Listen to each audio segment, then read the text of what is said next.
आज Doubtnut app download करें। Doubtnut पर अपने सभी गणित, रसायन विज्ञान, भौतिक विज्ञान और जीव विज्ञान के डाउट्स का करो सफाया। बस प्रश्न की फोटो खींचो, एक ही प्रश्न को क्रॉप करो और तुरंत वीडियो सोल्यूशन पाओ। अभी डाउनलोड करें।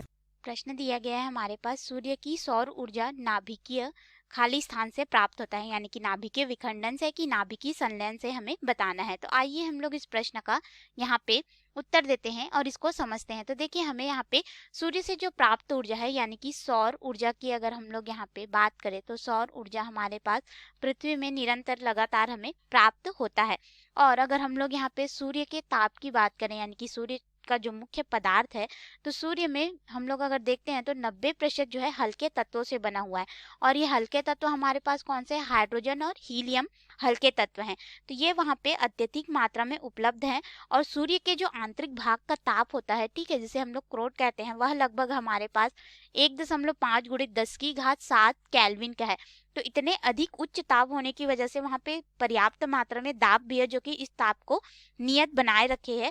और सूर्य लाखों वर्षों से प्रति सेकंड 3.8 गुणित 10⁻26 जूल की ऊर्जा हमें प्रदान करता है। ठीक है, सूर्य से प्राप्त ऊर्जा का मान कितना है हमारे पास? 3.8 गुणित 10⁻26 जूल प्रति सेकंड की ऊर्जा हमें यहाँ पे प्राप्त होती है। तो इतनी अत्यधिक मात्रा में ऊर्जा और साथ ही साथ यह जो ताप है सूर्य का और उसमें उपस्थित हल्के पदार्थ जैसे कि हाइड्रोजन, हीलियम, ये आपस में संलयित होते हैं। तो हमारे पास जो सूर्य से प्राप्त ऊर्जा है वह नाभिकीय संलयन से हमें मिलता है। ठीक है, नाभिकीय संलयन से प्राप्त होगा। तो नाभिकीय संलयन से कैसे प्राप्त होगा ये हम लोग देख लेते हैं।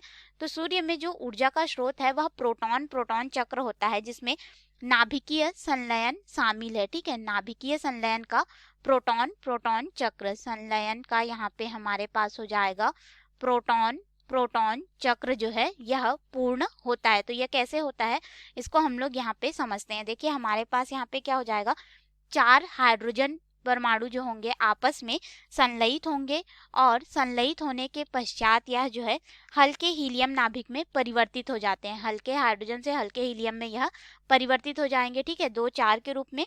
और कुछ गामा विकिरण भी हमें प्राप्त होगा। साथ ही साथ हमें यहाँ पे कुछ न्यूट्रिनो भी मिलते हैं, न्यूट्रिनो कण होते हैं हमारे पास।